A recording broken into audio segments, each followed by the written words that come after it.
Salut, c'est The Passion of Pet Shop pour le jeudi sur Choupi LPS Collab.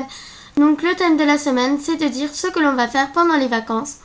Et le défi, c'est de donner un ou plusieurs conseils ou une ou plusieurs astuces à faire ou ne pas faire pendant l'été, soit pour les humains, soit pour les animaux ou soit pour les pet shops. Donc je vais tout de suite commencer par le thème de la semaine qui est de dire ce que l'on va faire pendant les vacances. Donc moi, pendant le mois de juillet, je vais inviter des amis, recevoir des amis. Je vais aller chez des amis, je vais faire de nombreux stages d'équitation, dont un où je vais passer mon galop 4. Je vais faire de nombreuses balades à cheval et je vais partir une semaine en vacances. Puis pendant le mois d'août, je vais de nouveau faire des stages d'équitation, aller chez des amis, inviter des amis.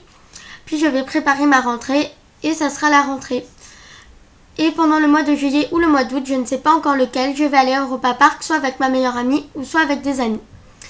Voilà, donc je vais tout de suite passer au défi de la semaine, qui est de donner un ou plusieurs conseils ou une ou plusieurs astuces à faire ou ne pas faire pendant l'été.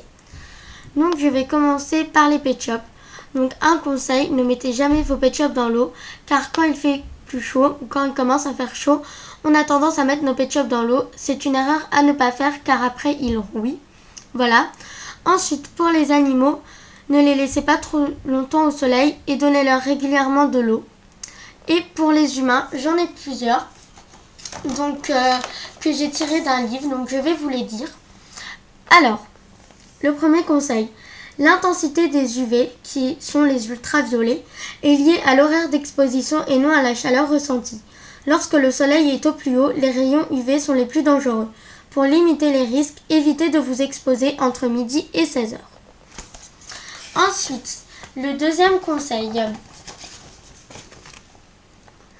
Les enfants et les adolescents sont plus vulnérables face au soleil. Ils ont une peau et des yeux plus fragiles et s'exposent le plus souvent.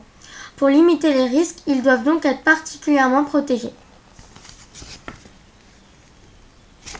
Ensuite, troisième conseil, un t-shirt sec, un chapeau à bord large et des lunettes de soleil constituent la panoplie la plus sûre et la plus simple contre les rayons UV.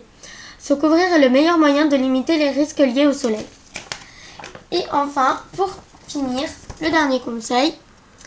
En plus des vêtements, la crème est un filtre indispensable aux rayons du soleil. Pour limiter les risques, elle doit être appliquée soigneusement toutes les 2 heures et systématiquement après la baignade. Attention, la crème ne permet pas de s'exposer plus longtemps.